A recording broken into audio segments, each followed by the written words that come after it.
नमस्कार मेरे प्यारे विद्यार्थियों, आप सभी का आरपीएससी एग्जाम यूट्यूब चैनल पे हार्दिक स्वागत है, अभिनंदन है।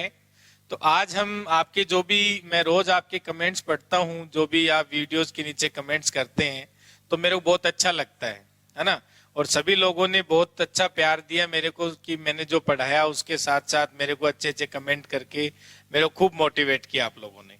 तो अब मेरा भी फर्ज बनता है कि कभी कभार आप लोगों को भी मोटिवेट किया जाए, ताकि पढ़ने के साथ वो भी जरूरी है। तो एक तो बच्चों का कमेंट ये रहते हैं कि सर आप कहाँ पढ़ाते हैं और आपका इंस्टीट्यूट कहाँ पे है, सारी चीजें हैं। तो मैं आपको बता देता हूँ कि मेरा जो खुद का इंस्टीट्यूट है जयपुर में आयलर मैथ्स एकेडमी नाम से, और वहां पे मैं आईआईटी जेम, नेट जेआरएफ और बीएससी, एमएससी और एमएससी एंट्रेंस की तैयारी करवाता हूँ। ठीक है, लेकिन यहाँ पे हमारे जो आरपीएससी का सेकंड ग्रेड और फर्स्ट ग्रेड का कोर्स है वो यहाँ पे अवेलेबल नहीं है। वो सारा मैं आकाश सर मेरे बहुत अच्छे मित्र हैं, तो उन्हीं के साथ में वहाँ पे जो अपना ऐप है तो आरपीएससी एग्जाम विद एक के सर, तो उसी पे अपना पूरा सिलेबस आपको करवाया जाएगा। और वहाँ पे कुछ बच्चों के कमेंट से भी आते हैं कि सर आप पूरा सिलेबस करवाओगे क्या। तो आप लोगों को हमने विश्वास दिलाया है कि भाई हम सारा करवाएंगे, तो आप निश्चिंत रहिए। ये जो मिनिमम अमाउंट लिया जा रहा है इसके पीछे भी एक रीजन है, क्योंकि बच्चों ने कहा कि सर हमें सीट वगैरह भी दो, हमें टेस्ट वगैरह भी दो, तो वो यूट्यूब पे पॉसिबल नहीं था। तो उसके लिए हमें ऐप में करना पड़ेगा। तो ऐप की जितनी जो मिनिमम कॉस्टिंग आती है उसको ध्यान में रखते हुए हमने बहुत मिनिमम प्राइस रखा है। और देखो मैं कह रहा हूँ, मार्केट में आप जो जयपुर में और भी बड़ी बड़ी कोचिंगें हैं, जोधपुर में है, सीकर में है, झुंझुनू में है, सब जगह आप उन लोगों की फीस देखिए। उन लोगों की फीस देखोगे तो कोई 15,000 भी ले रहा है, कोई 20,000 भी ले रहा है, कोई 10,000 भी ले रहा है। हमने मात्र 1,100 रुपए रखे हैं, और आपको जो सीटें मिल रही हैं उसमें लगभग हर एग्जाम के क्वेश्चंस कवर हो रहे हैं। आप देखेंगे वहां पे जाके ऐप में, तो लगभग हर एग्जाम के क्वेश्चंस कवर हो रहे हैं, और वो सारे क्वेश्चंस के आपको सॉल्यूशन भी प्रोवाइड करवाए जा रहे हैं साथ साथ में। और जो टेस्ट होगा उसके भी हम कोशिश करेंगे सॉल्यूशन आपको साथ में मिले।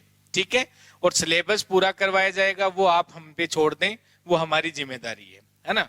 हमने, क्योंकि आकाश सर के साथ आप बहुत काफी टाइम से जुड़े हुए हैं, तो उन्होंने रीट में जिस तरीके से आपको प्रिपरेशन करवाया था, आप लोगों ने उन पे विश्वास किया था और उन्होंने वो अपने विश्वास पे खरे उतरे थे। इसी तरीके से हम जो सेकंड ग्रेड का कोर्स है वो कंप्लीट करवाएंगे। आपको टेंशन लेने की बिल्कुल भी जरूरत नहीं है। जितना रोज पढ़ाया जाता है उसको साथ साथ में कवर करते रहें।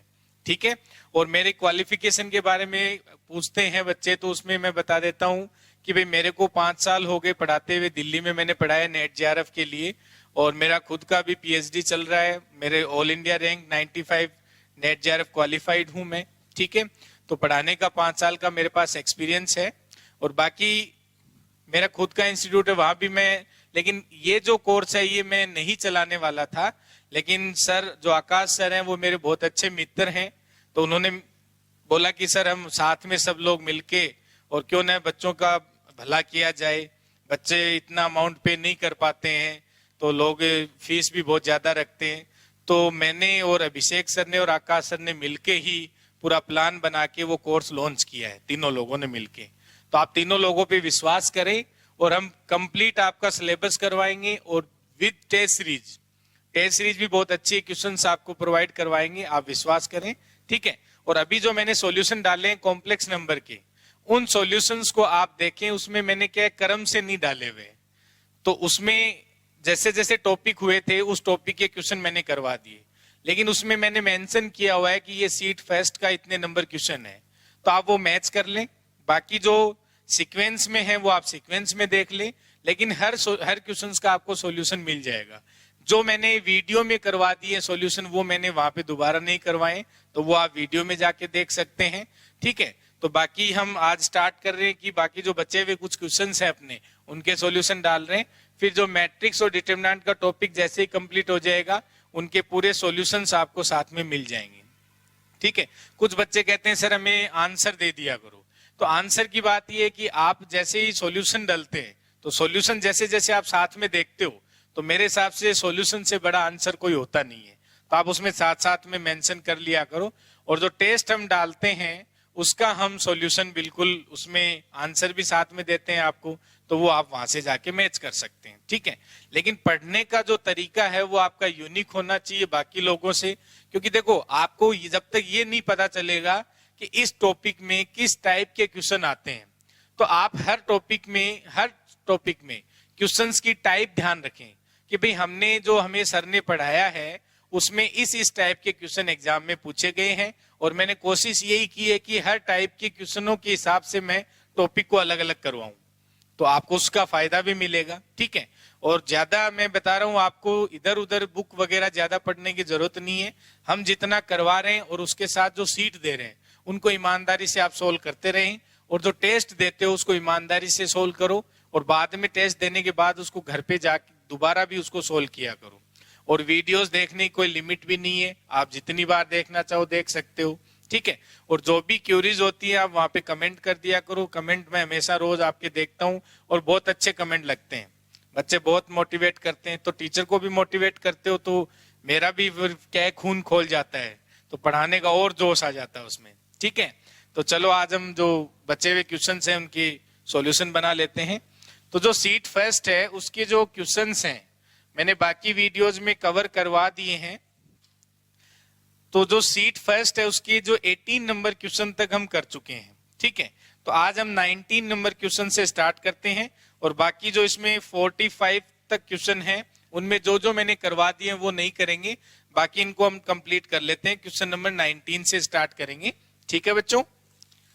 तो क्वेश्चन नंबर 19 लिखें। और कुछ बच्चों की प्रॉब्लम रहती है बोर्ड को लेके, तो भाई देखो थोड़ा सा मैं आपको कहूंगा कि भाई जब डिजिटल बोर्ड की बात करते हैं कुछ बच्चे, तो भाई डिजिटल बोर्ड के लिए फिर वही है कि कॉस्टिंग बहुत ज्यादा आती है ना।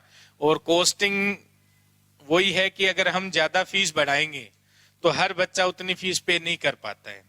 तो आप कोशिश करो कि थोड़ा सा पैसा है वो नेट पे खर्च करो, ताकि क्या जितना आप नेट अगर ज्यादा अच्छा चलेगा आपका तो क्वालिटी बढ़ा के आप इस वीडियो को देख सकते हो, है ना। तो अगर आप क्वालिटी डाउन करते हो तो हो सकता है दिखने में दिक्कत रहती है, तो थोड़ा सा उससे अच्छा है कि डिजिटल बोर्ड पे हम अगर डिजिटल बोर्ड का खर्चा करेंगे फिर आपसे कॉस्टिंग बढ़ाएंगे, उससे अच्छा है कि आप थोड़ा सा रुपया है वो नेट में खर्च कर लो। तो नेट है वो 2-4 GB ज्यादा करवा लिया करो ना पर डे का, तो वो ध्यान दें उसमें करें। बाकी जितना पॉसिबल होता है मैं करता हूं कि भाई ज्यादा कम से कम पैसे में आपको अच्छी चीजें प्रोवाइड करवाएं। और बाकी मैं कहता हूं कि आप जिस भी बड़ी कोचिंग को जानते हो जहां लगता है कि वहां पे खूब लोग मेला लगा हुआ होता है, आप उनके नोट्स कंपेयर करिए। जहां आपको लगता है कि वहां बहुत अच्छा करवाया जा रहा है आप सबके नोट्स कंपेयर कर सकते हैं, फिर कमेंट कर सकते हैं नीचे, कोई दिक्कत नहीं है ना। तो ये ध्यान रखें, ऐसा नहीं है कि फीस कम है तो हम अच्छा नहीं पढ़ाएंगे कम पढ़ाएंगे, ऐसी कुछ नहीं है। आपको हमें भी हमारा जब कोई बच्चा सक्सेस होगा रिजल्ट आएगा तो बहुत अच्छा लगेगा, है ना। सब उसी के लिए ही कर रहे हैं सारे लोग। और मैं आकाश सर को भी धन्यवाद देता हूं कि उन्होंने मेरे को एक अच्छा प्लेटफॉर्म दिया जिसपे इतने बच्चों से जुड़ने का मेरे को मौका मिला, है ना। तो इसलिए आज अपन कंटिन्यूशन में 19 नंबर क्वेश्चन से स्टार्ट करते हैं। क्वेश्चन नंबर 19, तो ये मैं सीट फर्स्ट का क्वेश्चन नंबर 19 करवा रहा हूं। बाकी वीडियोस में मैंने क्वेश्चंस है वो कवर करवा दिए, वो अब जाके आप वहां पे देख सकते हैं, ठीक है। तो क्वेश्चन नंबर 19 आपको कह रहा है कि 3/2 इंटू √3 माइनस आयोटा का चर घातांकीय रूप क्या है। क्वेश्चन नंबर 19 क्या है कि 3/2 और √3 माइनस आयोटा का चर घातांकीय रूप क्या है, ठीक है। तो ऑप्शन दे रखे हैं 3 into e to the power iota π/6, 2 into e to the power minus iota π/2, 3 into e to the power minus iota π/6 और 3 into e to the power iota π/3, ठीक है। तो इस टाइप के क्वेश्चंस को कैसे करते हैं मैंने बताया था कि देखो यहाँ पे हमें 3/2 और ये जो सम्मिश्र संख्या है इसको हम किस रूप में लिख सकते हैं। इस सम्मिश्र संख्या को हम पोलर फॉर्म में लिख सकते हैं, यानी r और थीटा की फॉर्म में या चर घातांक के रूप में। तो मैंने बताया था कि r e to the power iota theta की फॉर्म में लिख सकते हैं, जहां r इसका मापांक होता है और जो थीटा है वो इसका क्या होता है, कोणांक होता है। थीटा क्या होता है बच्चों, इसका कोणांक होता है, और मापांक क्या होता है, r को व्यक्त करते हैं, ठीक है। अब देखो r यहां से फाइंड कर लो, r क्या आ गया यहां से √3, तो √3 का स्क्वायर यानी 3 प्लस यहाँ -1 का स्क्वायर क्या होगा 1, तो ये 2 आ जाएगा। तो इसका मापांक है वो 2 आ गया। और थीटा कैसे फाइंड करते हैं, तो हमारी जो सम्मिश्र संख्या है √3 माइनस आयोटा, तो पहले आप अल्फा फाइंड कर ले, tan inverse mod of y/x, तो mod ऑफ y/x मतलब ये हो गया, ठीक है। तो ये किसकी वैल्यू है, यानी tan इनवर्स 1/√3, तो ये π/6 हो जाएगी वैल्यू, ये अल्फा आ गया। अब कोणांक हमें देखना है कि ये जो सम्मिश्र संख्या है वो किस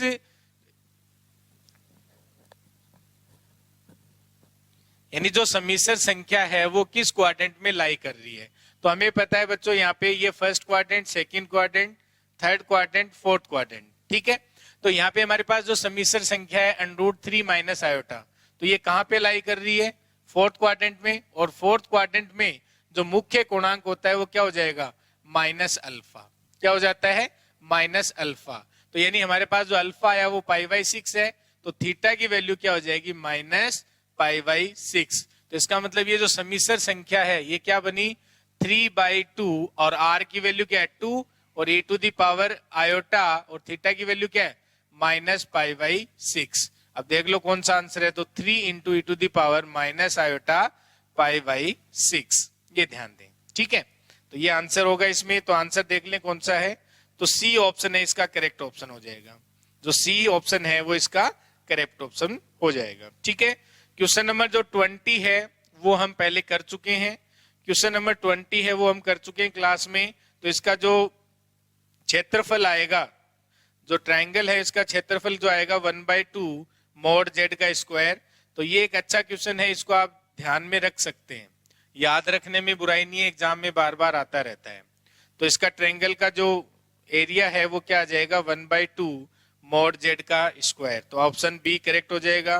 क्वेश्चन नंबर 21 है वो हम क्लास में कर चुके हैं, जब हमने इकाई घनमूल के क्वेश्चंस किए थे उस टाइम हम इनको कर चुके हैं, तो आप वहां पे देख सकते हैं इसको। क्वेश्चन नंबर 22 आगे नेक्स्ट देखें, क्वेश्चन नंबर 22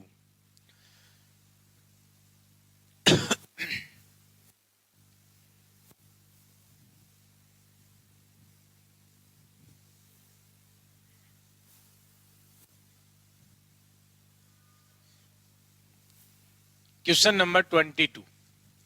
तो देखें बच्चों, क्वेश्चन नंबर 22 में आपसे क्या पूछा गया है कि z एक सम्मिश्र संख्या है, तो z बार का इनवर्स इंटू z बार का मान क्या होगा। देखो बहुत आसान सा क्वेश्चन है, z बार का इनवर्स इंटू z बार का मान पूछा है। तो z बार का इनवर्स क्या होगा, यानी हमें पता है z का इनवर्स क्या होता है, z का इनवर्स निकालते हैं तो 1/x + i/y, 1/x + i/y होता है। तो यानी z बार का इनवर्स, तो ये क्या आ जाएगा 1 आ जाएगा। z इंटू z बार का इनवर्स, तो z बार का इनवर्स क्या होता है 1/z बार, तो इससे कैंसिल हो जाएगा ये, हाँ या ना, क्योंकि z का इनवर्स ये याद है ना सबको कि अगर जो सम्मिश्र संख्या z है उसका इनवर्स क्या लिखते हैं हम 1/z। सम्मिश्र संख्या z है तो उसका इनवर्स क्या लिखते हैं 1/z से।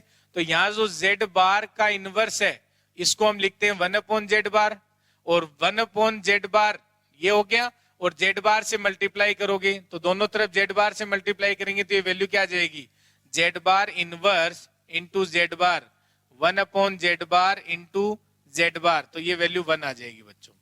क्योंकि जो z का इनवर्स है उसका मीनिंग होता है 1/z, z का इनवर्स का मतलब क्या होता है 1/z। तो z बार का इनवर्स क्या होगा 1/z बार, तो 1/z बार हो गया z बार इनवर्स। अब इसको दोनों साइड z बार से मल्टीप्लाई कर दो तो ये वैल्यू क्या आ जाएगी 1 आ जाएगी। तो इसका मतलब जो ऑप्शन ए है वो इसका आंसर हो जाएगा। क्वेश्चन नंबर 23, क्वेश्चन नंबर 23 हम क्लास में कर चुके हैं। क्वेश्चन नंबर 24, क्वेश्चन नंबर 24 पे आए सभी। अच्छा क्वेश्चन है कि z बार क्यूब, क्वेश्चन नंबर 24 ये पूछा गया है आपका एजुकेशन सेकंड ग्रेड 2015 में। देखो यहाँ पे z जो क्वेश्चन नंबर 24 है, 23 हम क्लास में कर चुके हैं, देख लेंगे आप वहां पे। तो z बार का क्यूब और प्लस z बार z क्यूब, प्लस जेड बार जेड क्यूब, इसकी वैल्यू हमें 350 दे रखी है। ठीक है बच्चों, इसकी वैल्यू हमें 350 दे रखी है। तो माना z equals to x plus iota y एक ऐसी सम्मिश्र संख्या है जिसमें x तथा y पूर्णांक हैं, उस आयत का क्षेत्रफल जिसके शीर्ष बिंदु इस समीकरण के मूल हैं। यानी हमें एक समीकरण दे रखी है और इसके जो मूल हैं, इसके जो मूल हैं वो क्या है, आयत का क्षेत्रफल, और आयत के इसके जो मूल हैं वो क्या है, आयत के शीर्ष को व्यक्त करते हैं। तो अगर आयत के शीर्ष को व्यक्त करते हैं तो हमें इसके शीर्ष फाइंड करने, इसके जो मूल आएंगे वो आयत के शीर्ष बन जाएंगे, और अगर आयत के शीर्ष हमें पता हो तो हम उसका क्षेत्रफल निकाल सकते हैं। तो यानी सबसे पहले हम इसको सिंप्लीफाई करते हैं। देखो यहां से जेड बार हम कॉमन ले लेंगे, तो जेड बार कॉमन लेंगे तो बच्चों यहां से जेड बार का स्क्वायर और यहां से क्या बन जाएगा, जेड स्क्वायर, और ये वैल्यू आ जाएगी 350, ये लिखा हुआ है। ठीक है, और यहां से जेड बार का मतलब क्या हो गया, यानी जेड बार का मतलब मोड जेड स्क्वायर, यानी ये वैल्यू होगी x square plus y square. ठीक है, और यहां से हम इसको क्या लिख सकते हैं, जेड बार का स्क्वायर है तो एक्स स्क्वायर, और ये मेरा हो गया माइनस का वाई स्क्वायर, और क्योंकि x माइनस आयोटा वाई का होल स्क्वायर की बात कर रहा है तो यहां से माइनस का 2 आयोटा एक्स वाई, और ये हो गया प्लस का एक्स स्क्वायर वाई स्क्वायर, यहां से एक्स स्क्वायर, और ये भी माइनस का वाई स्क्वायर आएगा इसका, क्योंकि x प्लस आयोटा वाई का होल स्क्वायर कर रहे हैं तो यहाँ माइनस वाई स्क्वायर, और ये बन जाएगा बच्चों 2 आयोटा एक्स वाई, और ये 350 के इक्वल है। ठीक है, अब यहां से देखो ये कैंसिल हो गया, और यहां से हम लिख सकते हैं 2x स्क्वायर प्लस का वाई स्क्वायर, और ये दोनों ऐड हो जाएंगे इसलिए 2 आ गया बाहर, और ये हो जाएगा x square minus y square, और ये वैल्यू आ गई 350, ये वैल्यू आ गई 350। तो यहां से x square plus y square, और ये, या फिर हम इसको एक साथ लिख सकते हैं यहां से कि जो x to the power 4 minus y to the power 4, ये हो जाएगा 175, ये हो जाएगा 175। ठीक है, तो यानी हमें क्या करना है, x और y क्या है, x और y क्या है, यानी कि जो x प्लस आयोटा y जो आयत है उसके जो शीर्ष हैं, मान लो कोई भी आयत है, ये कोई आयत है, इसके जो शीर्ष हैं वो क्या है, वो इस समीकरण के मूल हैं। तो अगर यहां से देखो मैं x को अगर 4 पिक करता हूं और अगर y को मैं 3 पिक करता हूं, x अगर हम 4 लें और y अगर हम 3 लें तो क्या वो इस समीकरण को सेटिस्फाई कर रहे हैं, क्योंकि 4 टू द पावर 4 कितना हो जाएगा, 4 का स्क्वायर हो गया यानी कि 16, और 16 यानी 64, और 64 इंटू 4 कितना हो गया 256, और 256 और यहाँ हो गया आपका माइनस 81, तो 81 माइनस करो देखिए कितना आ रहा है, ये 5 हो गया, और ये हो गया यहाँ पे, ये हो गया आपका 17। तो ये आ रहा है कि नहीं आ रहा है, यानी अगर मैं x को 4 रखूं और y को 3 रखें तो 175 आ गया। तो इसका मतलब जो आयत के शीर्ष क्या क्या बना सकते हो आप, जब x को 4 लेंगे तो y को आप 3 ले सकते हो, x को आप 4 लो तो y को आप -3 ले सकते हो, x को आप -4 लें तो y को आप 3 ले सकते हैं, और x को अगर आप -4 लें तो y को आप -3 ले सकते हैं।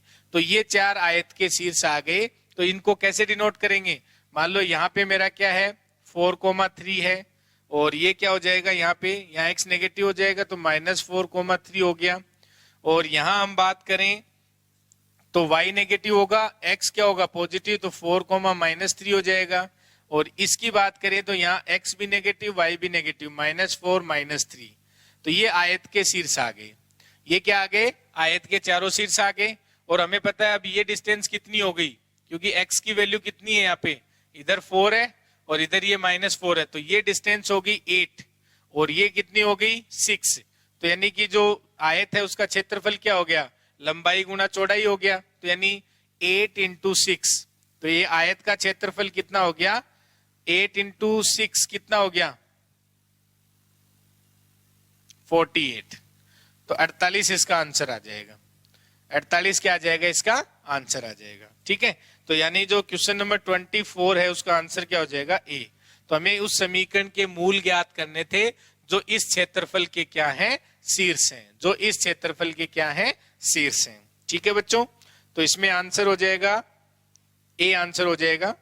क्वेश्चन नंबर 25, क्वेश्चन नंबर 25 में देखें, इसको सोल्व करना है और कुछ नहीं करना है। जेड की जगह एक्स प्लस आयोटा वाई रख दो और देख लो वो क्या बन रहा है। जेड की जगह एक्स प्लस आयोटा वाई रखना है। तो जो क्वेश्चन नंबर 25 है उसको देखें। क्वेश्चन नंबर 25, और भाई कुछ बच्चे बोलते हैं कि सर हमें नोट्स प्रोवाइड करवाएं। तो भाई अगर आप मैथमेटिक्स पढ़ रहे हैं तो अगर आप साथ साथ में लिखते नहीं है तो मैथमेटिक्स फिर पढ़ने का फायदा क्या होता है वो तो आप लोग ही जाने। मेरे हिसाब से तो जब क्लास ली जाती है तो क्लास में अगर आपको लगता है कि आपको ये चीजें आती हैं तो आप स्पीड बढ़ा के देख सकते हैं, लेकिन नोट्स खुद बनाएं, उससे बेस्ट कुछ नहीं है। जो आपको चीजें काम के लगे वो लिखें, जो नहीं लगे वो नहीं लिखें। तो खुद के अनुसार जो नोट्स बनाए जाते हैं, और एक चीज ध्यान रखें, साथ साथ में शॉर्ट नोट्स जरूर बना लें, क्योंकि जब एग्जाम का टाइम आएगा उस टाइम आपके बहुत ज्यादा बर्डन हो जाएगा। क्योंकि बहुत ज्यादा बर्डन होने का रीजन क्या है कि आपके पास आपको जीके भी पढ़ना है और आपको मैथमेटिक्स भी कवर करना है, पूरा बीएससी का भी पोर्शन होगा, 11th-12th का पोर्शन होगा, 9th-10th का पोर्शन होगा, और टीचिंग मेथड है वो भी करना है आपको, और फिर आपको जीके भी पूरा पढ़ना है। तो ऑल ओवर जब आप देखोगे तो सिलेबस बहुत ज्यादा हो जाता है। तो आप ये ध्यान रखें कि जब मैंने जैसे मान लो फर्स्ट टॉपिक कंप्लीट कराया तो फर्स्ट टॉपिक में 6 या 7 टाइप के क्वेश्चन बने। जैसे वर्गमूल फाइंड करना है तो वर्गमूल फाइंड कैसे करते हैं आप एक पेज में लिख लें अपने ऊपर 2-3 लाइन में। फिर घनमूल कैसे फाइंड करते हैं, मापांक के क्वेश्चन कैसे सोल्व करते हैं, है ऐसे लिख सकते हैं। और समबाहु त्रिभुज की प्रॉपर्टीज लिख लें, वहां से क्वेश्चन बन जाता है कई बार। तो जिस जिस टाइप के क्वेश्चन बने वो एक पेज में आप लिख लें या 2 पेज बनाएं। तो एक टॉपिक के 1 या 2 पेज ही आपको बनाने हैं, और उनको जहां आप रहते हैं उसमें साइड में दीवार पे चिपका ले ताकि आप उनको रोज रिवाइज करते रहें। पूरा मैथमेटिक्स आपके सामने रहना चाहिए ताकि जो आसान आसान क्वेश्चन आते हैं एग्जाम में अगर वो भी आप करके आ जाते हो तो आप अच्छी रैंक ला सकते हो। जरूरी नहीं है कि आप सारे क्वेश्चन करके आओ। आप देखो कट ऑफ कितनी रहती है, पिछली कट ऑफ के बारे में देखो। तो इतना करने की जरूरत नहीं है, जो कर रहे हो उसको अच्छा करो। और कर रहे हो उसको अच्छा करने का क्या मतलब है कि जितना हो रहा है उसको साथ में कवर करते चलो, कि भाई इस टाइप के क्वेश्चन इन एग्जाम में बन चुके हैं तो उससे ज्यादा वो नहीं बनाएगा। और एक बात बता दूं, उससे ज्यादा अगर वो बनाएगा तो अगर वो क्वेश्चन आपसे नहीं हो रहा है तो यकीन मानो वो किसी से नहीं होगा, और जो क्वेश्चन किसी से नहीं होता है वो आपको भी कोई तकलीफ नहीं देगा। तो इसलिए जो कवर कर लिया तो उसको 1 या 2 पेज में अपने जहां रहते हो उस दीवार पे चिपका के रखो कि भाई इस टॉपिक में इतना ही पढ़ना है मेरे को, और ये रिवाइज करके मैं मेरी सीट सोल्व कर सकता हूं, मैं कोई भी टेस्ट सोल्व कर सकता हूं। ठीक है, हर टॉपिक को आप ऐसे पढ़ लो, 100% आपका सिलेक्शन हो जाएगा। लेकिन अगर आज तो क्या है 2 टॉपिक हुए हैं, फिर धीरे धीरे पूरा सिलेबस होने लग जाएगा तो मैटर बहुत ज्यादा इकट्ठा हो जाएगा, और मैटर बहुत ज्यादा इकट्ठा हो जाएगा तो फिर हम लास्ट में परेशान हो जाएंगे, क्या पढ़े क्या छोड़े, तो फिर हम उस टाइम कवर नहीं कर पाते हैं। तो आप ध्यान रखें, पूरा जो भी पढ़ाया जा रहा है उसमें जो काम की चीजें हैं उनको आप नोट डाउन कर लें और उनको रोज रिवाइज करें। 2 मिनट रोज देखें उनको, ताकि वो चीजें याद हो जाएंगी अपने। देखो समझने से काम नहीं चलता है, चीजें याद भी करनी पड़ेंगी, वरना एग्जाम में अप्लाई नहीं कर पाओगे। तो जो जो क्वेश्चंस बनते हैं, जैसे मैंने बोला कि जैसे आयत, ये कुछ क्वेश्चंस ऐसे होते हैं, जैसे क्वेश्चन नंबर 20 है, मैंने कहा इस टाइप के क्वेश्चन हमेशा आते हैं, तो ये फॉर्मूले बना के लिख लो इनको। तो जो जो चीजें याद नहीं हो रही है, हमें पता है ये हम भूल जाएंगे, वो चीजें उनमें नोट डाउन कर लो, सारी चीजें वहां लिखने की जरूरत नहीं है। ठीक है, तो शॉर्ट नोट्स बनाना जरूरी है। 100% गारंटी देता हूं, जिस बच्चे ने पूरी मैथमेटिक्स के साथ साथ में शॉर्ट नोट्स बना लिए तो उसका 100% सिलेक्शन हो जाएगा। ये काम सुनने में अच्छा लगता है लेकिन बनाने में बहुत ही तकलीफ होती है, इसलिए इस काम को सीरियसली लेना। ठीक है, और सारे क्वेश्चन है वो पहले खुद सोल्व किया करो, बाद में सॉल्यूशन देखा करो कि हमने गलती कहां पे की। अगर आपने पहले ही सॉल्यूशन देख लिए, मान लो सोल्व नहीं किए, तो इसका मतलब आपने उस क्वेश्चन की हत्या कर दी, और क्वेश्चन की हत्या करना मतलब हम एग्जाम में वो क्वेश्चन नहीं कर पाएंगे। भाई अगर आपने मान लो किसी क्वेश्चन का सॉल्यूशन देख लिया ना, पहले आपने सोल्व किए बगैर ही उसका सॉल्यूशन देख लिया, इसका मतलब अब वो क्वेश्चन आपके कोई काम का नहीं है। ठीक है, तो ये जरूर ध्यान रखें। तो क्वेश्चन नंबर जो 24 था वो हम कर लिया। क्वेश्चन नंबर 25 में आओ, उसने कहा कि z equals to x plus iota y एक समिश्र संख्या है जो इस समीकरण को प्रदर्शित करती है, 2z माइनस 1 का मोड और equals to mod of z minus 2, ये लिखा है। ठीक है, अब देखो यहाँ पे, तो यहाँ हमें z की जगह x plus iota y replace करना है और कुछ नहीं करना था इसमें। तो यहाँ क्या हो जाएगा, 2x प्लस 2 आयोटा वाई और माइनस 1, और यहां हो जाएगा x plus iota y minus 2, ये लिख सकते हैं। ठीक है, और यहां से क्या हो जाएगा, 2x minus 1 plus iota 2y, इसका mode x minus 2 plus iota y का मोड, ये लिख सकते हैं इसको। ठीक है, और यहां ध्यान दे, देखो इसका मॉडुलस वैल्यू क्या आएगा, दोनों तरफ मैं स्क्वायर कर देता हूं, तो यहां से क्या आएगा, 2x माइनस 1 का whole square plus 4y square हो जाएगा, इक्वल्स टू यहाँ x माइनस 2 का होल स्क्वायर और प्लस का y स्क्वायर हो जाएगा, ये लिख सकते हैं कि नहीं बच्चों। तो यहां से देखो 4x स्क्वायर और यहां से प्लस का 1 और माइनस का 4x प्लस 4y स्क्वायर, और ये हो जाएगा आपका x स्क्वायर प्लस का 4 और माइनस का 4x प्लस का y स्क्वायर। सिंप्लीफाई करें तो यहां से देखो 4y स्क्वायर और इनको इधर ले आओ, तो यहां से 3y स्क्वायर और यहां से 3x स्क्वायर, ये आ गया यहाँ पे, और माइनस का 4x ये कैंसिल हो गया, और यहां से देखें तो इसको उधर ले जाएं तो ये आ गया आपका 3, तो x square plus y square equals to क्या आ गया बच्चों, 1। तो ये एक वर्त को व्यक्त कर रहा है, किसको, एक ट्राइंगल, एक वर्त को यानी सर्कल को व्यक्त कर रहा है। ठीक है, जो ओरिजिन से पास हो रहा है। तो x square plus y square equals to 1, तो डी ऑप्शन इसका करेक्ट आंसर हो जाएगा। क्वेश्चन नंबर 26 है वो हम क्लास में कर चुके हैं। फिर क्वेश्चन नंबर 27 है वो भी हम क्लास में कर चुके हैं कि सम्मिश्र संख्या 1 प्लस आयोटा की पावर n का वास्तविक भाग क्या होगा, ये मैं क्लास में करवा चुका हूं। Question number 28, the relation 3 minus Z और माइनस 3 माइनस, नहीं,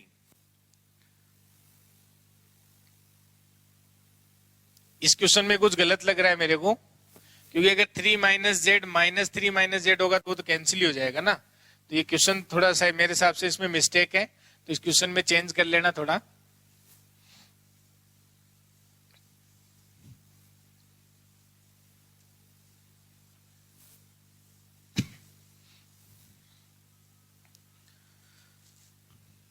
question number 28, the relation 3 plus Z कर लेना भाई इसको, 3 plus Z minus 3 minus Z का जो मोड है वो 5 दिया हुआ है। क्वेश्चन में इसमें मिस्टेक है, ये क्वेश्चन थोड़ा चेंज कर लेना कि 3 माइनस जेड का मोड, तो 3 प्लस जेड का मोड माइनस 3 माइनस जेड का मोड है, वो आपको 5 दिया हुआ है। तो आपको बताना है कि ये सर्कल को व्यक्त करता है या हाइपरबोला या पैराबोला या फिर इलिप्स। तो देखो इसका मैंने बोला था आपको कि कॉम्प्लेक्स में आपको उसको पढ़ना आना चाहिए। ये क्या कह रहा है, यहां क्या कह रहा है आपको, इसको z प्लस 3 लिख सकते हो, ये क्या हो जाएगा z प्लस या z माइनस माइनस 3, और यहां क्या हो जाएगा माइनस, इसको अगर हम लिखना चाहें तो क्या लिख सकते हैं, z minus 3 equals to 5, minus common ले लो कोई फर्क नहीं पड़ेगा। ठीक है, तो यानी ये कह रहा है कि z की माइनस 3 से जो दूरी है और z की जो 3 से दूरी है उसका जो डिफरेंस है वो किसके इक्वल है, 5 के इक्वल है। वो किसके इक्वल है, 5 के इक्वल है। तो इसका मतलब क्या है बच्चों कि z की माइनस 3 से दूरी और 3 से दूरी, इसका मतलब क्या है, ये मान लो हमारे पास यहाँ पे 3 है और ये मान लिया मैंने माइनस 3 है। तो z ऐसे लेने हैं जिनकी z की 3 से दूरी और z की माइनस 3 से जो दूरी का डिफरेंस है वो हमेशा क्या रहेगा, 5 रहेगा। ये बोला है जो क्वेश्चन नंबर 28 है, क्वेश्चन नंबर 28 है वही बोला, देखें एक बार उसको।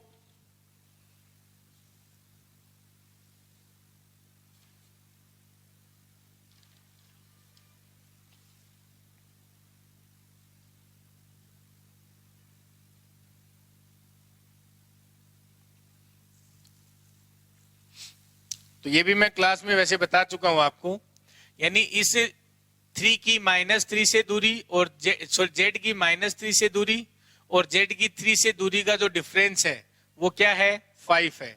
तो हमें पता है यहाँ इनके बीच की जो डिस्टेंस है वो क्या है, इनके बीच की डिस्टेंस, तो यानी जेड की यानी मूल बिंदु की -3 से दूरी कितनी होगी, 3, और इसकी जो मूल बिंदु से जो दूरी जेड की जो 3 से दूरी है, जेड कोई भी कॉम्प्लेक्स नंबर हो सकता है, लेकिन जो जेड की दूरी और इसकी दूरी का जो डिफरेंस है वो 5 होना चाहिए।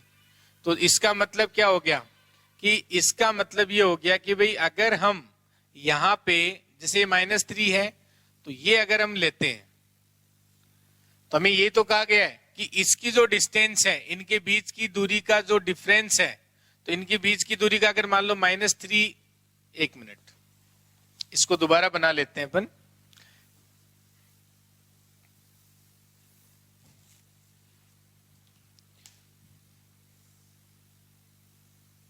ये हो गया यहाँ पे, और क्योंकि 3 से फिर -3 के बीच की दूरी है, ये तो कितनी हो जाएगी 6, तो ये 5 ही दिया हुआ है क्या यहाँ पे, 3 - z -3 - z,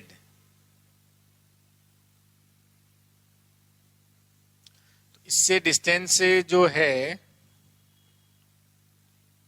हाँ तो ठीक है, मैं देखो ये कर सकते हैं अपन, अगर मान लो ये कह रहा आपसे, ये मान लो -3 है और ये 3 है, तो इनके बीच की जो डिस्टेंस है, तो इनके बीच की डिस्टेंस का मतलब हो गया ये डिस्टेंस है, ठीक है। तो ये डिस्टेंस हो गया, मान लो ये -3 है मेरी और ये 3 है, तो इनके बीच की डिस्टेंस का जो डिफरेंस है, तो इनके बीच की डिस्टेंस कोई भी जेड ले ले मान लो, तो अगर यहाँ पे मान लो कोई जेड है, ये कोई जेड है मेरा, और ये कोई पॉइंट ले ले, यहाँ कोई पॉइंट ले ले, ये जेड ले ले, ये तो ये कह रहा है कि जो जेड है उसकी -3 से दूरी और जेड की 3 से दूरी, तो जेड की -3 से दूरी और जेड की 3 से दूरी का जो डिफरेंस है वो हमेशा इससे क्या होना चाहिए, इससे कम होना चाहिए।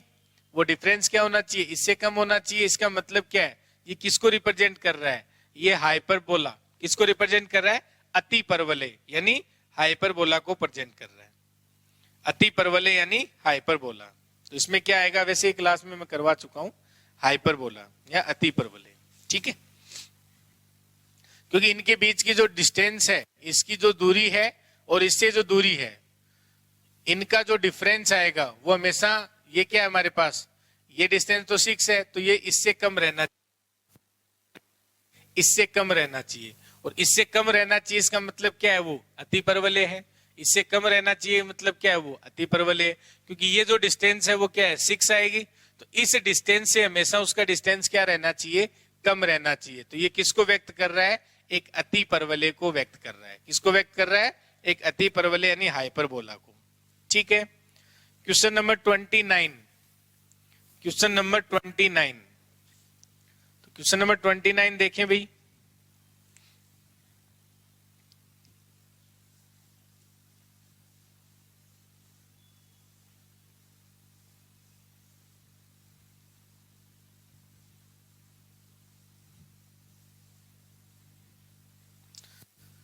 क्वेश्चन नंबर 29 क्या दिया हुआ है,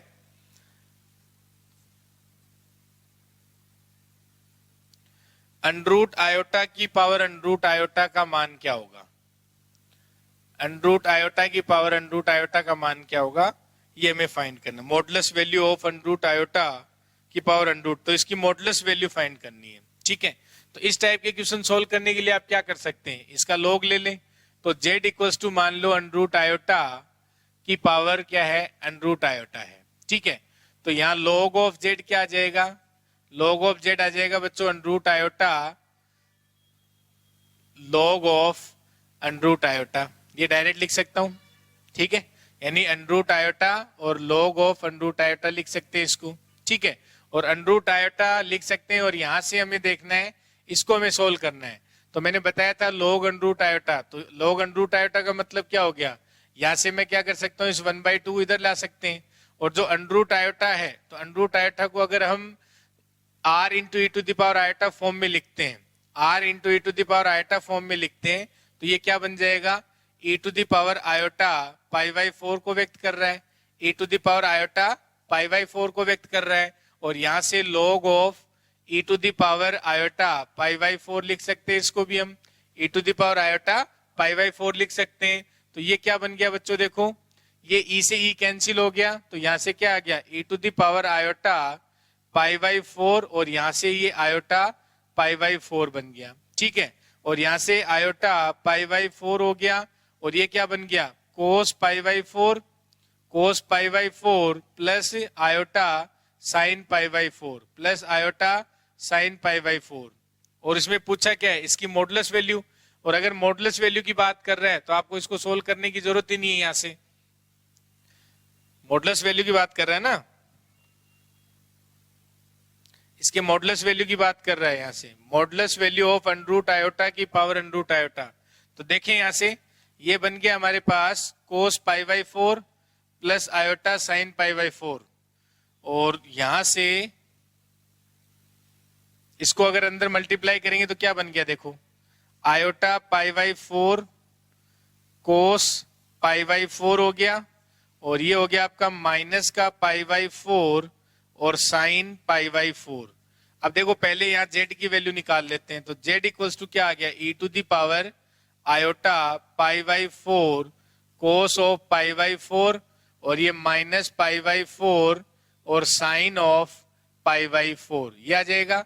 अब इसकी मॉडुलस वैल्यू लेंगे, तो मॉडुलस वैल्यू लेंगे तो ये e to the power iota theta ये तो 1 बन जाएगा, और ये क्या बचेगा e to the power minus pi by 4 और साइन पाई बाई 4, और ये क्या आ जाएगा बच्चों साइन पाई बाई 4 का मतलब क्या हो गया 1 बाई रूट 2, तो ये आ गया e to the power minus pi by 4 into root 2, तो ये इसका आंसर हो जाएगा। तो मोड जेड की वैल्यू है वो क्या आ जाएगी e to the power minus pi by 4 into 1 by root 2, तो जो ऑप्शन बी है वो इसका करेक्ट ऑप्शन हो जाएगा, ठीक है। तो बी है वो ऑप्शन बी है वो इसका करेक्ट आंसर हो जाएगा। Question number 29, question number 30। तो क्वेश्चन नंबर 30 में वैसे क्लास में करवा चुका हूं आपको, क्वेश्चन नंबर 30 है ये मैं क्लास में करवा चुका हूं कि Z1 माइनस Z2, तो Z1 की Z2 से डिस्टेंस और Z1 का मोड माइनस Z2 का मोड का जो डिफरेंस है वो क्या है इक्वल है। तो ये हमें पता है कि ये कोलिनियर पॉइंट्स होते हैं। अब कोलिनियर पॉइंट्स होते हैं, अब देखना होता है कि ये अपोजिट साइन में है या सेम साइड में होते हैं। हमें क्या देखना होता है अपोजिट साइन में है या सेम साइड में, ये हमें देखना होता है। तो ये हम क्लास में कर चुके हैं, इसकी वैल्यू क्या आएगी 0 आएगी, इसकी वैल्यू क्या आ जाएगी 0 आ जाएगी, हम क्लास में कर चुके हैं इसको। Argument of Z1 minus argument of Z2, ठीक है। अब देखो, और आपको पता है मैंने बताया था अगर यहाँ mode of Z1 minus Z2 जब ये कोलिनियर पॉइंट्स होते हैं तो यहाँ आर्ग्यूमेंट जो है वो या तो 0 आएगा या फिर आएगा। क्यों? क्योंकि या तो वो क्या होंगे, या तो वो विपरीत होंगे एक दूसरे के, और या होंगे वो एक सेम साइड में होंगे। तो अगर वो सेम साइड में होते, जिस डायरेक्शन में Z1 है उसी डायरेक्शन में Z2 है, तो वहां तो 0 आर्ग्यूमेंट होगा उनके बीच में। और अगर Z1 इधर है Z2 यहाँ है, अगर वो 180 डिग्री पे है या फिर वो 0 डिग्री पे है, तो अगर जो पॉइंट कोलिनियर होते हैं उनके बीच में आर्ग्यूमेंट का जो डिफरेंस है या तो 0 आएगा या फिर वो पाई आएगा, ठीक है। तो यहाँ पे मैंने इसका बताया था, इसका क्या आ जाएगा 0 आ जाएगा, ठीक है। हाँ जी, क्वेश्चन नंबर 30 का आंसर क्या हो जाएगा, सी ऑप्शन 0 हो जाएगा। क्वेश्चन नंबर 31, क्वेश्चन नंबर 31 में क्या दे रखा है, if iota z cube minus z square minus z minus iota equals to 0 है, then the value of mod z क्या आएगी। तो देखें जो क्वेश्चन नंबर 30 है 31 sorry, question number 31,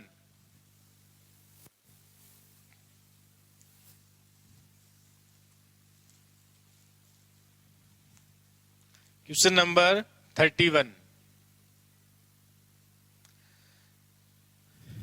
iota z cube minus z square minus z minus iota equals to 0 दे रखा है, ठीक है। Then the value of mod z क्या होगी ये हमें फाइंड करना है। देखो बच्चों, तो यहां से मैं जेड स्क्वायर कॉमन ले लेता हूं, तो जेड स्क्वायर कॉमन लूंगा तो क्या बनेगा आयोटा जेड और -1 बन जाएगा। और यहां से अगर हम कॉमन लें, -1 कॉमन लेने से कोई फायदा नहीं है, तो यहां से अगर मैं क्यों न आयोटा कॉमन ले लूं, प्लस का आयोटा कॉमन लें, तो आयोटा कॉमन लेने से क्या होगा, ये -1 बनेगा और आयोटा कॉमन लेंगे तो ये -z अपॉन आयोटा बनेगा। और z अपॉन आयोटा बनेगा तो मैं आयोटा से ऊपर नीचे मल्टीप्लाई कर दूंगा, तो यहाँ आयोटा होगा और यहाँ माइनस। तो मैं देखो यहां से डायरेक्ट क्या लिख दूं कि प्लस आयोटा z। कंफ्यूज नहीं होना है इसमें, मैंने क्या किया, आयोटा कॉमन ले लिया है। ठीक है, अब देखो ये दोनों ब्रैकेट सेम बन गए, तो यहां से मैं लिख सकता हूं ना कि आयोटा z -1, आयोटा z -1 और एक बनेगा z स्क्वायर प्लस आयोटा और इक्वल्स टू 0। तो इसका मतलब या तो आयोटा z -1 इक्वल्स टू 0 होगा, या फिर z square plus iota equals to क्या आएगा, 0 आएगा। ये करते हैं अपन, तो यहां से z इक्वल्स टू क्या आ गया, 1 अपॉन आयोटा, और z इक्वल्स टू हम लिख सकते हैं यहाँ पे आयोटा का ऊपर नीचे मल्टीप्लाई करो तो माइनस आयोटा, इसकी मॉडुलस वैल्यू क्या आएगी, 1 आ जाएगी।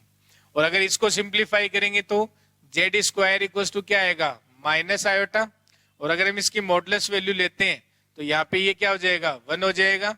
और इसको हम क्या लिख सकते हैं, z इंटू जेड का मोड, ये क्या आ गया 1, और यहां से क्या लिख सकते हैं, mod z into mod z equals to 1, और मोड z का स्क्वायर इक्वल्स टू 1, तो ये आ गया मोड z इक्वल्स टू 1।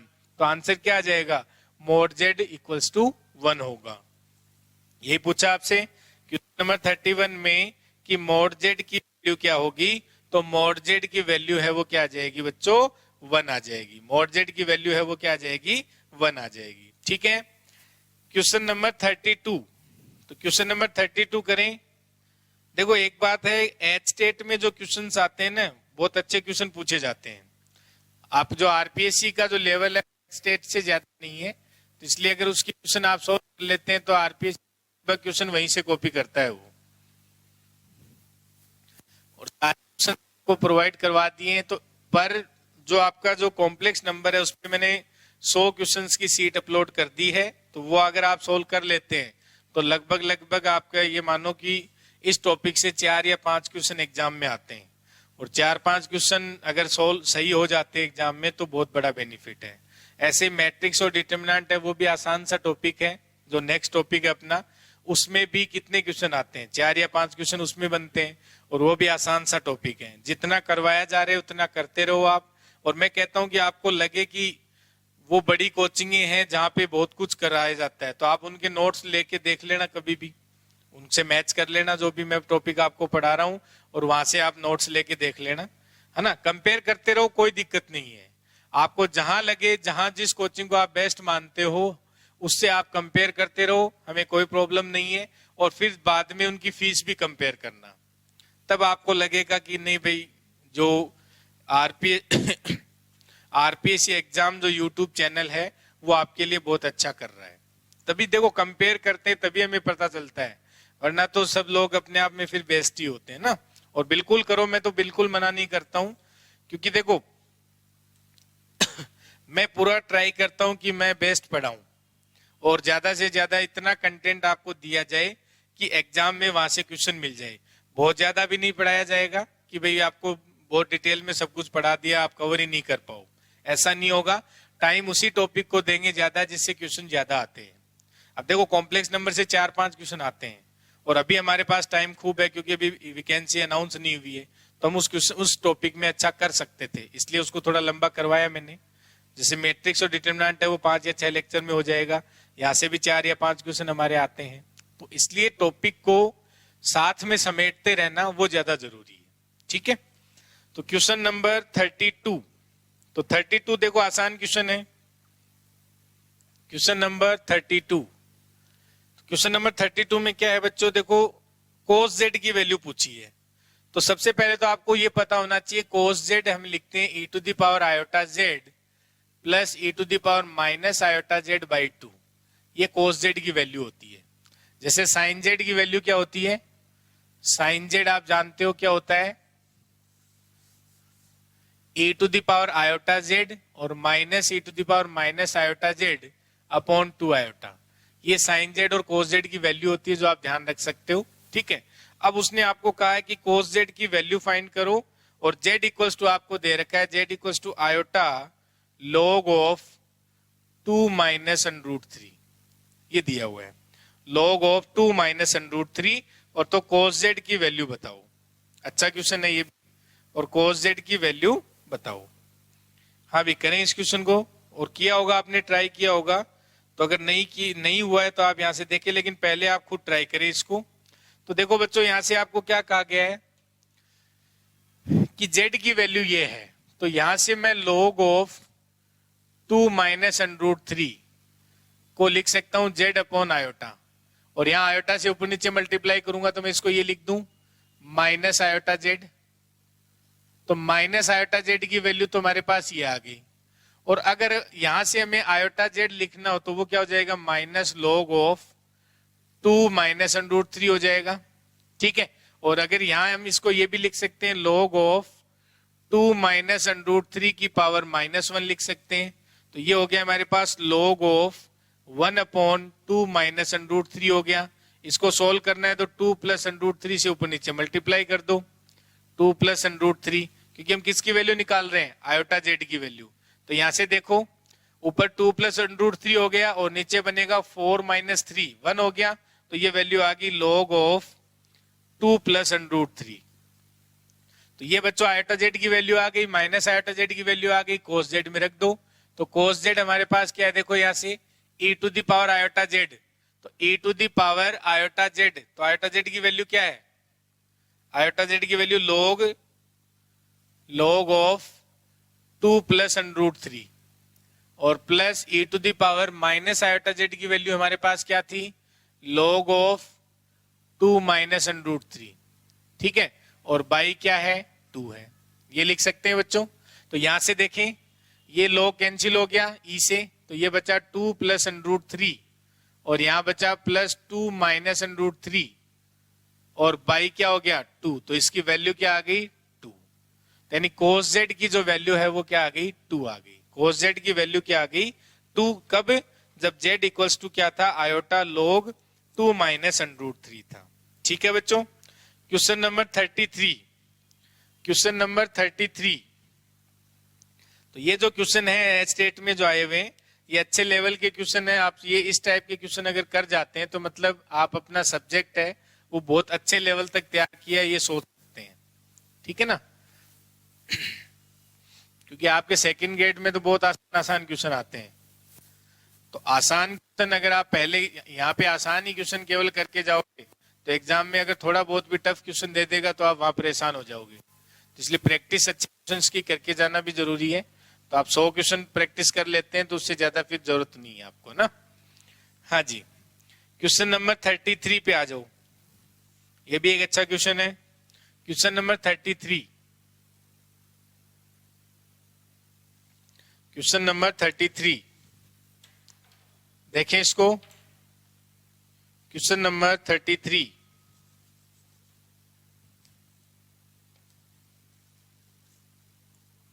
क्या पूछा गया आपसे, जेड और डब्ल्यू दो कॉम्प्लेक्स नंबर हैं, जेड और डब्ल्यू दो कॉम्प्लेक्स नंबर हैं, और आपसे कहा गया है कि जेड बार प्लस आयोटा डब्ल्यू का बार, ये हमें 0 दिया हुआ है, ठीक है। तो और साथ में जो आर्ग्यूमेंट ऑफ जेड डब्ल्यू है वो क्या दे रखा है, वो पाई दिया है। तो आर्ग्यूमेंट ऑफ जेड फाइंड करना है, क्या करना है, आर्ग्यूमेंट ऑफ जेड फाइंड करना है। तो एक बात बताओ, यहां से मैं क्या लिख सकता हूं, Z bar equals to minus iota omega bar लिख सकते हैं, और दोनों तरफ अगर हम बार हटा दें तो जेड इक्वल्स टू क्या होगा, माइनस आयोटा ओमेगा हो जाएगा। और ये जेड की वैल्यू हम यहां रख दें, जेड की वैल्यू या फिर ओमेगा की वैल्यू निकाल लो यहां से, तो ओमेगा इक्वल्स टू क्या होगा, जेड अपॉन माइनस आयोटा हो जाएगा, जेड अपॉन माइनस आयोटा हो जाएगा, और आयोटा का ऊपर नीचे मल्टीप्लाई करेंगे तो ओमेगा इक्वल्स टू क्या आ गया बच्चों, यहां से आयोटा का ऊपर नीचे मल्टीप्लाई करेंगे तो आयोटा जेड हो गया। ये ओमेगा की वैल्यू आ गई, और ओमेगा की वैल्यू यहां रख दो, तो आर्ग्यूमेंट ऑफ ओमेगा की वैल्यू रखेंगे तो आयोटा जेड स्क्वायर और ये हो गया मेरा पाई, और argument of A into B, तो यहां से हम z1 इंटू z2, तो यहां से लिख सकते हैं आर्ग्यूमेंट ऑफ आयोटा और प्लस 2 आर्ग्यूमेंट ऑफ z हो जाएगा, z स्क्वायर है तो 2 पहले लिख सकते हैं, और ये मेरा क्या हो गया, पाई हो गया। और इसकी वैल्यू क्या होती है बच्चों, ये पाई बाई 2 हो जाता है, और प्लस 2 आर्ग्यूमेंट ऑफ z हो जाएगा, और ये मेरा पाई के इक्वल है। तो यहां से 2 आर्ग्यूमेंट ऑफ z ये बन जाएगा पाई बाई 2, और यहां से देखो आर्ग्यूमेंट ऑफ z जो है बच्चों वो आ जाएगा पाई बाई 4 की वैल्यू। अब देखो ये ध्यान रखना, एक तो यहाँ कंफ्यूजन हो रहा है, अब ये आयोटा है, ये आयोटा और w है उसका पूरे का बार है ये, तो ये ध्यान रखना, क्योंकि अगर आयोटा के ऊपर बार नहीं लगाओगे आप तो फिर वैल्यू चेंज हो जाएगी इसकी। तो दोनों तरीके से करके देख लेना जो भी है, तो इसके हिसाब से तो आंसर पाई बाई 4 आ जाएगा। ठीक है,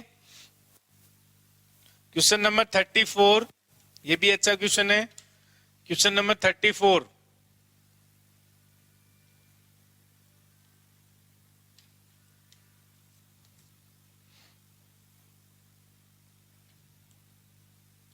हाँ भाई करें क्वेश्चन नंबर 34।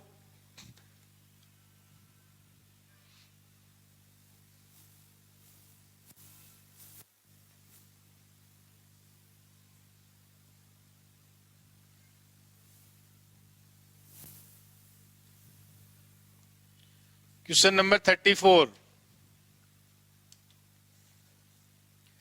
क्वेश्चन नंबर 34 का जो है आपको क्या पूछा गया है कि W इक्वल्स टू हमें दे रखा है अल्फा प्लस आयोटा बीटा। तो इस क्वेश्चन में करेक्शन है, ध्यान रखना बीटा नॉन जीरो होगा, क्योंकि अगर बीटा जीरो दे देगा तो फिर तो बीटा यहाँ लिखने का मतलब भी नहीं था। तो W जो हमें दे रखा है वो अल्फा प्लस आयोटा बीटा है बच्चों, और जो बीटा है वो मेरा क्या है, नॉन जीरो है। ठीक है, बीटा क्या है, नॉन जीरो है। एंड सेटिस्फाइंग द कंडीशन, और यहाँ पे हमें क्या दे रखा है कि जो W माइनस W बार Z अपॉन क्या है 1 minus Z is purely real. ये क्या है, प्योरली रियल पार्ट है।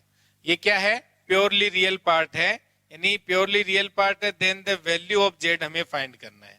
तो बच्चों एक तो देखो तरीका क्या है कि जो आपके ऑप्शन दे रखे हैं, आप ऑप्शन पे आओ, ऑप्शन में हमें क्या दिया हुआ है कि Z के बारे में पूछा है कि Z कौन से आएंगे, मोड Z इक्वल टू 1 वाले, या मोड Z इक्वल टू 1 जहां Z नॉट इक्वल टू 1 हो, Z इक्वल टू Z बार हो, Z नॉट इक्वल टू 1 हो, है ना। 4 ऑप्शन दे रखे हैं। इसका मतलब जो ऑप्शन में है वहां W कहीं नहीं दिया हुआ है। आप एक बार अगर ऑप्शन अच्छे से देखें तो ऑप्शन में W है वो आपको कहीं नहीं दिया हुआ है। ध्यान से देखो एक बार, नहीं दिया हुआ है कहीं भी, ऑप्शन में W कहीं नहीं दिया हुआ है। तो इसका मतलब क्या हुआ सर कि इसका मतलब बीटा में नॉन जीरो नंबर ले लूं कोई भी, और अल्फा को मैं जीरो ले सकता हूं, कुछ भी रख सकते हो, आपकी मर्जी है। तो यानी मैंने क्या रखा, अल्फा मैंने जीरो ले लिया और बीटा सर मैंने 1 ले लिया सिंपली। तो मेरा सर W क्या आ गया, आयोटा आ गया। और अगर W आयोटा आ गया तो इस वैल्यू को सोल्व करो, यहां से क्या आएगा, आयोटा और माइनस, और आयोटा का कॉन्जुगेट है तो फिर वो क्या हो जाएगा, माइनस आयोटा, तो प्लस आयोटा Z, और अपॉन क्या आ जाएगा 1 माइनस Z। तो यहां से ये क्या बन गया, आयोटा बाहर ले लो, तो 1 प्लस Z अपॉन बन गया 1 माइनस Z। हमें क्या करना है, इसका प्योरली पार्ट है, यानी इसने क्या बोला है, ये जो आपके पास वैल्यू है क्वेश्चन नंबर 24 में W minus W bar Z upon 1 minus Z is purely real. तो प्योरली रियल होने का मतलब क्या है, इमेजिनरी पार्ट जीरो है इसका, तो इस समीसर संख्या का जो इमेजिनरी पार्ट है वो जीरो आएगा। तो पहले इमेजिनरी पार्ट निकालते हैं, इसका क्या आएगा, iota 1 plus x plus iota y, ये होगा, और नीचे क्या बनेगा 1 minus x minus iota y. तो ऊपर नीचे मल्टीप्लाई कर देंगे 1 minus x plus iota y से, और यहाँ 1 माइनस एक्स, और ये हो जाएगा प्लस का आयोटा वाई। तो यहां से देखो क्या बनेगा, नीचे तो क्या बन जाएगा, ये 1 माइनस एक्स का होल स्क्वायर, और यहां से बन जाएगा आपका माइनस और प्लस का वाई स्क्वायर, ये डिनोमिनेटर आएगा। अब यहां में हमें देखना है प्योरली इमेजिनरी पार्ट कौन सा बन रहा है। तो देखो यहां से, यहां मेरे पास जो 1 प्लस एक्स है, तो यहां 1 प्लस एक्स को मैं मल्टीप्लाई करूं 1 माइनस एक्स से, ये पार्ट इमेजिनरी आएगा क्योंकि यहां से मल्टीप्लाई करेंगे तो, और एक जब देखो आप आयोटा वाई इसको कैंसिल करेंगे अपन, तो यहां से क्या आ जाएगा आयोटा यानी कि माइनस का वाई स्क्वायर, और ये आयोटा से मल्टीप्लाई होगा, तो ये प्योरली इमेजिनरी पार्ट है अपना। तो ये क्या बन गया देखो यहां से, और ये 0 होना चाहिए, तो ये बन गया आपका 1 minus x square minus y square, और अपॉन क्या आ गया 1 माइनस एक्स का whole square plus y square equals to 0। तो यहां से एक कंडीशन तो आ गई x square plus y square equals to 1 होना चाहिए, यानी मोड जेड इक्वल्स टू 1 होना चाहिए। लेकिन यहां से देखो उसने जो z है वो नॉट इक्वल्स टू 1, तो z इक्वल्स टू अगर हम 1 रखते हैं तो z इक्वल्स टू 1 रखने का मतलब क्या हो गया बच्चों, z इक्वल्स टू 1 रखेंगे तो यहां से x इक्वल्स टू क्या आ जाएगा 1 और y इक्वल्स टू क्या आ जाएगा 0। तो x इक्वल्स टू अगर 1 रखें y इक्वल्स टू 0 रखें, तो यहां देखो ये डिफाइन नहीं हो रहा है, ये डिफाइन नहीं हो रहा है ना यहाँ पे, क्योंकि z को 1 रखोगे आप तो x 1 हो जाएगा और y 0 हो जाएगा, तो x को 1 रखोगे तो ये 0 बन जाएगा और y 0, तो डिनोमिनेटर 0 बन नहीं सकता है। तो ये ध्यान रखें, इसमें डिनोमिनेटर 0 बनेगा नहीं यहाँ पे। तो ऊपर क्या है 1 minus x square minus y square, तो इसमें यानी x square plus y square equals to 1 को सेटिस्फाई करने वाले कॉम्प्लेक्स नंबर आ जाएंगे। ठीक है, तो ये ध्यान रखना है। क्वेश्चन नंबर 35, देखो क्वेश्चन नंबर 35 है, इस टाइप के क्वेश्चन आपके एग्जाम में नहीं आते हैं, लेकिन ये क्वेश्चन मैंने एज ए रिजल्ट तौर पे आपको बता दिया है, ताकि ये रिजल्ट ध्यान रखने में कोई बुराई नहीं है, क्योंकि रिजल्ट तो हम ध्यान रख सकते हैं।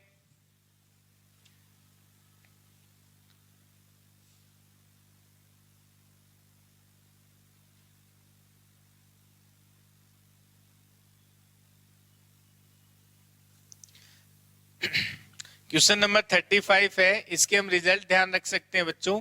तो मैं इसकी रिजल्ट है वो लिखवा देता हूं डायरेक्ट आपको। तो क्वेश्चन नंबर 35 की आप डायरेक्ट रिजल्ट ध्यान रख लें, ताकि अगर एग्जाम में कहीं भी पूछ लिया जाए तो वो गलत नहीं हो आपका। बाकी इस टाइप के क्वेश्चन आते नहीं है, तो आप छोड़ना चाहें तो इसको छोड़ भी सकते हैं, लेकिन रिजल्ट ध्यान रखने में कोई बुराई नहीं है, आप रख सकते हैं। तो लिख लें कि जो साइन हाइपरबोलिक इनवर्स एक्स है, साइन हाइपरबोलिक इनवर्स एक्स है, ये इसके इक्वल होगा माइनस आयोटा, ये minus iota sine inverse iota x के इक्वल होता है। ये ध्यान रखें एक तो माइनस आएगा तो ऑप्शन ए जो है वो इनकरेक्ट है, और जो कोस हाइपरबोलिक इनवर्स एक्स है, यानी जो ऑप्शन बी है कोस हाइपरबोलिक इनवर्स एक्स है, ये इक्वल होता है हमेशा log of x plus under root में log ऑफ एक्स, जैसे एक्स प्लस अंडरूट में 1 माइनस एक्स स्क्वायर दे रखा है, तो यहाँ पे जो करेक्ट ऑप्शन हो जाएगा वो एक्स स्क्वायर माइनस 1 हो जाएगा, यानी एक्स स्क्वायर माइनस 1 हो जाएगा। तो ये इसका करेक्ट ऑप्शन है। तो ऑप्शन बी है वो भी इनकरेक्ट दिया हुआ है, ऑप्शन बी है वो भी क्या दिया हुआ है, इनकरेक्ट दिया हुआ है। ठीक है, और कोस हाइपरबोलिक इनवर्स एक्स होता है कोस हाइपरबोलिक इनवर्स एक्स, क्योंकि जो ऑप्शन सी है उसमें ये दे रखा है कि iota cos inverse iota x, तो ये भी minus iota cos inverse iota x के इक्वल होता है। तो ये रिजल्ट है, ये ध्यान रख सकते हैं। और टेन हाइपरबोलिक इनवर्स एक्स है वो इक्वल होता है माइनस आयोटा टेन इनवर्स, और ये आयोटा एक्स के इक्वल होता है। तो कहने का मतलब क्या है, जब आप हाइपरबोलिक इनवर्स एक्स लगाते हैं तो आयोटा बाहर आएगा और सब नेगेटिव साइन के साथ आएंगे, तो ये ध्यान रखना है, सब नेगेटिव साइन के साथ बाहर आते हैं। ठीक है, तो ये रिजल्ट है, तो इसमें आंसर डी हो जाएगा। और वैसे मैंने चारों करेक्ट रिजल्ट है वो लिखवा दिए, आपको ध्यान रखें इसमें।